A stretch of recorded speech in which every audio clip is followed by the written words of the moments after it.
దసరా పండుగ చేసుకోరు అనేది ఆ ఊరు కోజాగే ఆంబయ్య వెళ్ళబోసుకుంటుంది. ఇగో దేశ రక్షణ విషయంలో రాజీ పడే ప్రసక్తే లేదు.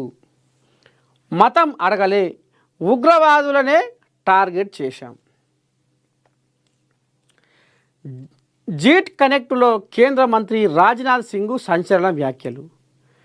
ఫ్యాక్టరీ ఆఫ్ ది వరల్డ్గా భారత్, త్వరలో మూడో అతిపెద్ద ఆర్థిక వ్యవస్థగా భారత్, దేశ గౌరవం సమగ్రత విషయంలో తామెప్పుడు రాజీ పడలేదని, పహల్గమ్ ఉగ్రదాడికి ప్రతిస్పందనగా దాడులు చేసినప్పుడు ఉగ్రవాదుల మతం ఏమిటో తాము అడగలేదని, ఉగ్రవాదులను మాత్రమే టార్గెట్ చేశామని, సాధారణ ప్రజలను సైనిక స్థావరాలను కాదని కేంద్ర రక్షణ మంత్రి రాజ్నాథ్ సింగ్ అన్నారు.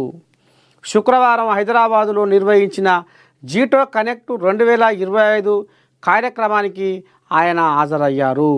2016 surgical strikes, 2019 Balakot air strikes, 2025లో ఆపరేషన్ సింధూర్ సమయంలోనైనా మరెప్పుడైనా ఇదే విధానంలో మన విధానం ఉంటుందన్నారు.